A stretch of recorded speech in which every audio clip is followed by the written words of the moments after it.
제일 높은 거군요. 네, 존경하는 국민 여러분, 우원식 국회의장님과 선배 동료 의원 여러분, 개혁신당의 천하람 의원입니다. 저는 오늘 본회의에 상정된 국민연금법 개정안에 대해 반대 입장을 밝히기 위해 이 자리에 섰습니다. 무려 18년 만에 거대 두 정당은 국민연금 모수 조정에 합의했습니다. 오늘의 합의를 이룬 것 자체는 평가할 만합니다. 그런데 더 내고 더 받는 오늘의 개혁안은 부모가 자식의 저금통을 털어 쓰는 것에 불과합니다. 부모가 둘이서 합의했다고 해서 자식의 저금통을 털어 쓰는 것이 정당화되지는 않습니다. 21대 국회에서 연금특위위원장을 지내신 존경하는 주호영 국회 부의장님께서는 소득 대체율이 43%든 44%든 자동 조정 장치가 없는 연금 개혁은 눈 가리고 아웅하기, 언발의 오줌 누기라고 하시면서 연금을 받고 나가는 사람은 먹튀하는 셈이고 청년 세대 입장에서는 약탈이 된다고 하셨습니다. 실제 2023년 5차 국민연금 재정 추계에 따르면 소득 대체율을 현행 수준으로 유지하고 보험료율을 17%로 인상하더라도 재정 안정 달성이 어렵습니다.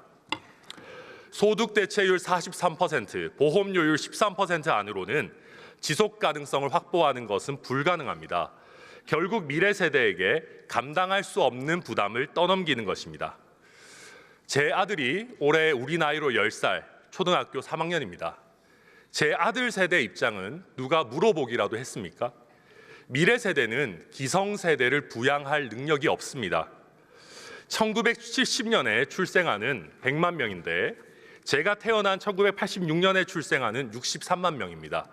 그런데 2024년에 출생아는 24만 명밖에 되지 않습니다. 기성세대가 만든 초저출산, 초고령화의 대한민국에서 미래 세대는 자기 한 몸 건사하기도 힘들 겁니다.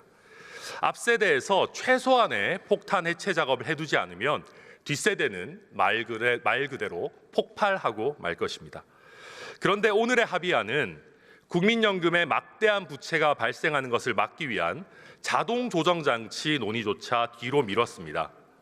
민주당이 기성세대의 연금액 삭감을 걱정하면서 자동 조정 장치에 사실상 반대하고 있는 상황에서 특위에서 자동 조정 장치가 도입될 것이라고 확신하기는 어렵습니다.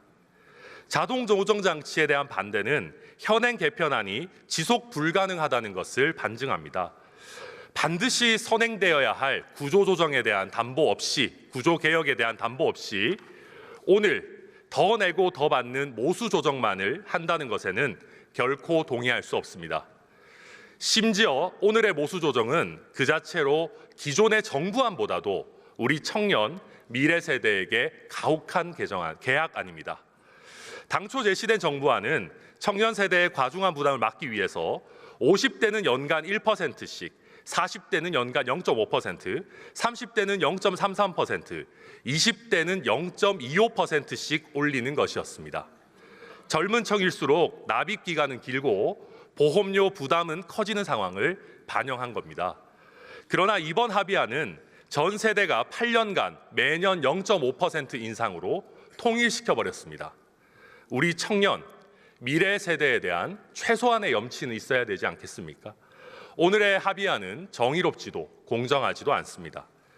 폰지 사기라고 해도 과언이 아닌 폭탄 넘기기는 이제 그만하고 근본적인 구조 개혁을 해야 합니다. 자동 조정 장치는 물론이고 KDI가 말하는 신구연금 분리안을 검토해서라도 세대별 형평성을 강화할 방안을 적극 추진해야 합니다. 아니면 지금이라도 기성세대의 부담으로 국가 재정을 투입해서 연금 고갈을 반영구적으로 막기 위한 안을 함께 고민해야 합니다. 존경하는 선배 동료 의원 여러분, 기성세대가 추가적으로 누리는 혜택은 곧 청년 세대, 미래 세대의 호주머니에서 나올 수밖에 없습니다. 기성세대만을 위한 연금 개혁이 아니라 청년 미래 세대까지 지속 가능한 연금 개혁을 위해서 선배 동료 의원 여러분께서 노력해 주실 것을 간곡히 부탁드립니다. 경청해 주셔서 감사합니다.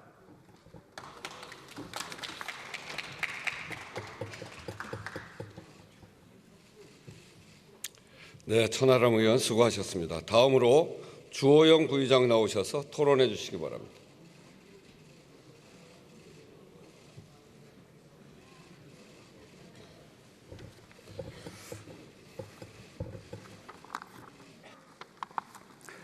연금개혁은 21대 국회에서 12차례의 특위, 26차례의 민간자문위원회, 9차례의 공론화위원회를 거치고도 합의에 이르지 못하여 참으로 안타까웠습니다마는 이를 토대로 늦게나마 오늘 합의에 이르게 되어 다행스럽게 생각합니다. 타결을 이루어낸 우원식 의장 양당 지도부의 노력에 개인적으로 박수를 보냅니다. 천하람 의원 토론 경청했습니다. 구구절절이 옳은 말입니다. 여전히 기성세대에게 유리하고 완전하지도 않지만은 그러나 지금으로서는 이 방법밖에 없다고 생각합니다. 소득 대체율을 43%로 인상한 것은 참으로 아쉬운 점입니다. 공론화위원회가 13%에 50%를 제시한 첫 단추가 잘못 끼워져서 민주당이 소득 대체율을 더 낮추기 어려웠던 점을 감안한다 하더라도 민주당 정권에서 설정하였던 40%를 다시 인상하기로 한 것은 참으로 아쉬운 대목입니다. 이번에 손보는 크레딧 제도로 1%, 또 기초연금으로 7%의 인상 효과가 있는 것을 감안하면 40%도 결코 낮은 것이 아닐 뿐만 아니라 이렇게 해도 지속 가능하지 않기 때문입니다. 우리는 국민연금 미가입자 674만 명, 장기 체납자 73만 명이 있다는 점도 고려해야 하고 또 다른 나라의 보험료율과 소득 대체율을 비교해봐도 참으로 아쉬운 점입니다. 국민연금은 88년도 도입 당시에 보험률 3%에 소득 대체율 70%를 보장하는 세계에서 유례를 찾아볼 수 없는 기형적인 제도였습니다. 한마디로 저부담 고급여의 로또 수준의 연금이었습니다.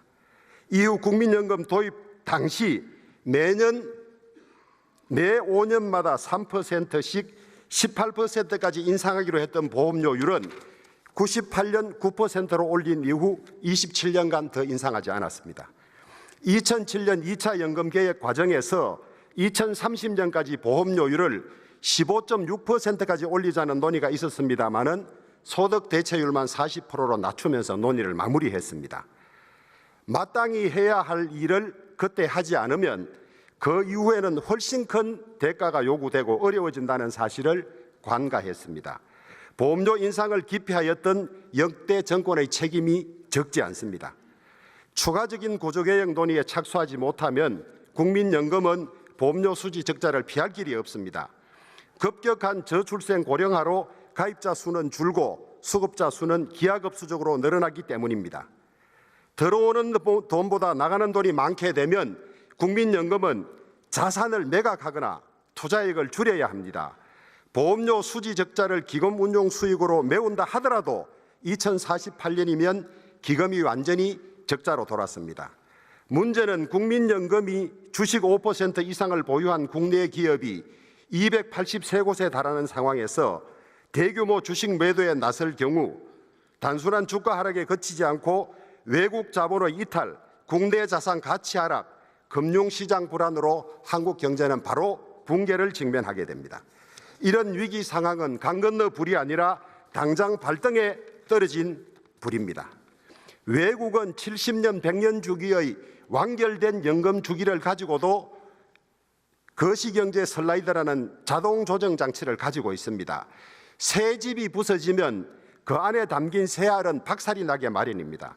연금 제도가 무너지면 소득 대출이 대체 무슨 의미가 있겠습니까? 지금의 개정으로도 기성세대는 훨씬 더 이익이 많은 이 제도에서 자동 조정 장치가 없다면 우리 다음 세대들은 소득의 40% 가까운 보험료를 부담하게 될 것입니다. 막대한 부담을 미래 세대에게 안겨주고 먹튀하면서 이렇게 손을 털 수는 없습니다. 선배 동료 의원 여러분께 호소합니다. 일단 이 법안은 통과시키고 자동 조정 장치 도입은 미래 세대를 위해서 우리 세대가 반드시 가까운 시간에 선택해야 될 결정임을 다시 한번 확인해 주시기 바랍니다. 또한 기금 운용 수익성 개선, 기초연금, 국민연금, 퇴직연금의 유기적 결합 등을 통해서 다층적 연금 체계를 마련하는 데 총력을 기울여야 합니다. 우리 천하람 의원 말씀 구구절절이 옳지만은 한술에 배부르지 않습니다. 지금까지 그것이 쉽다면 왜 27년간 연금 인상하지 못하고 여기까지 왔겠습니까? 저는 이것만 하더라도 큰 연금에서의 진전이라고 보고 다만 이미 구성된 연금특위